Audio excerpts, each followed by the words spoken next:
You know, if there's one thing I've learned while reflecting upon and researching the American dream is that I don't think that any two people could ever agree upon what it actually means. I think probably more people could agree on the definition of Unitarianism than on what the American dream is all about. My take on the American dream is that it is probably as unique as a person's own aspirations. Donald Trump would offer a very different account of the American dream than, say, Dr. Martin Luther King Jr. The dream takes on an altogether different hue according to one's economics and also moral sensibilities. What does seem an inescapable component of the American dream is the idea of opportunity, an opportunity for always having more or making more or being more than where you currently find yourself in life's station. There's also this keen notion of abundance, which I guess goes hand in hand with moreness, this abundance lying somewhere just ahead, almost within reach. Now, as a first-generation American, I've learned a lot about what the American dream means for the immigrant. My parents, both German Jews, met after World War II. My father immigrated to the United States in 1940, enlisted as a GI in Biloxi, Mississippi, served our nation, and went back to Berlin, Germany in uniform after the war, where he met my mother. She, on the other hand, lived underground through the war years with no identification papers, no ration card, completely dependent upon friends and her own cunning.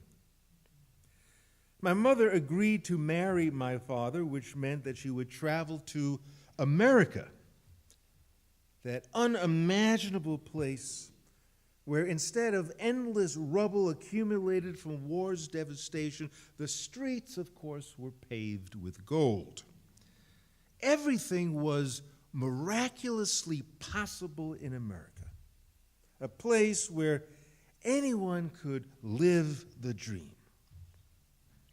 Now, one of the family stories I remember as being bittersweet was when my parents arrived in New York, and apparently the first place they stopped was at one of those typical New York coffee shops, where you sit at the counter on those stools that kind of twirl around.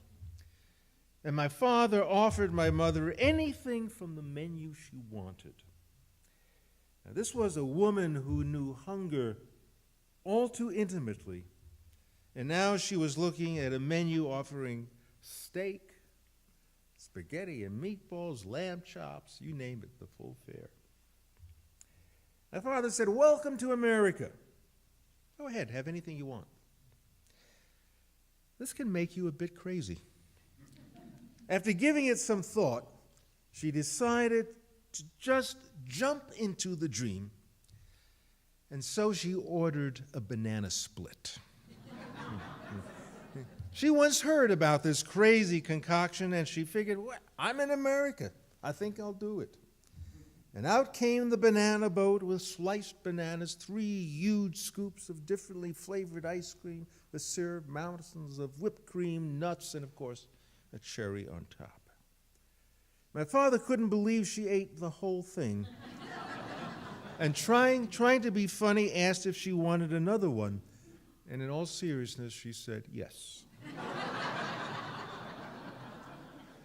She ate the second one too.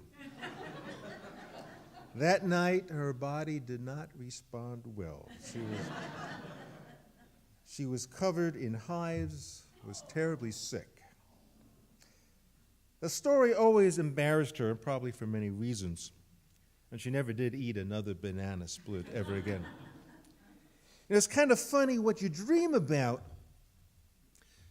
when you've got nothing to begin with. Having this opportunity to indulge, where there seem no boundaries, no need for restraint, can wind up doing some damage at the end. A writer I've long admired, Mary Plower, remembered her experiences of deep poverty and the fantasies that permeate the psyche when impoverished. On anxious days, she writes, I found myself gripped by the contemplation of losing it all, having the heat and light turned off, being evicted from the apartment, on the street with all those books with nowhere to go, and the Minnesota snow sifting gently over me. My checks refused at the local grocery store, losing the car, and the suspicious gaze of shopkeepers raking over my clothes or burning with X-ray vision through the pitiable balance of my checkbook or the few coins in my wallet. On other days, I found myself flipping helplessly to the opposite extreme, locked in daydreams of immense wealth, walking into a realty office to put down cash on the barrel for an immense Victorian mansion complete with turrets, stained glass, a solarium, buying a car on the spur of the moment. Oh, not any car, a BMW. It was crazy-making to find myself existentially poised on the sharply pointed picket fence. The fear fantasies paralyzed. The greed fantasies mesmerized. These two polarities, paralyzed by poverty, mesmerized by greed, reflect so accurately the anguish and opulence in America today. And the American dream probably permeates every person's life in this country, regardless if homeless or living up in a penthouse in Central Park South. I mean, people dream.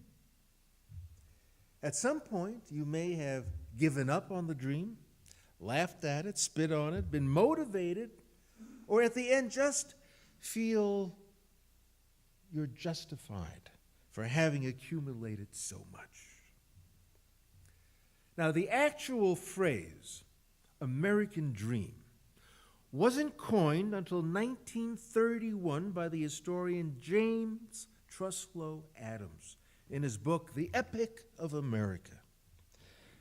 The term American dream was always implied somehow throughout American history, but naming it actually came about much later, 1931, than probably anyone here ever figured was possible. America always meant a clean slate for opportunity. We might say it was the American dream that brought the Puritans to these shores, the first white immigrants who dreamed of ending religious persecution and freely pursuing their own religious practices.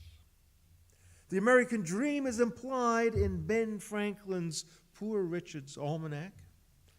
The seeds of making it in America are woven into his advice to live prudently and climb the steps towards prosperity slowly. But there are these steps, this ladder you can climb to prosperity.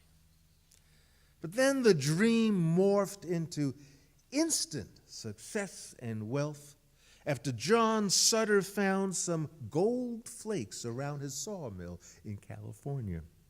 In the next 7 years, 300,000 people came to seek their fortunes in the California gold rush. Opportunities for making it big seemed endless. But Sutter actually thought that he could keep the news of gold quiet so he could have it all for himself. Greed is mesmerizing, isn't it? Some people still interpret the dream as their own exclusive success.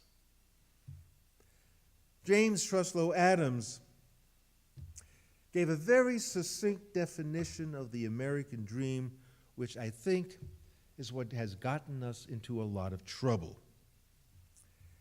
Here's his description. It's kind of in two parts. Life should be better and richer and fuller for everyone, with the opportunity for each according to ability or achievement. What a punchline. Opportunity afforded by a person's own ability. Is this not the very idea responsible for dividing our nation so tragically today?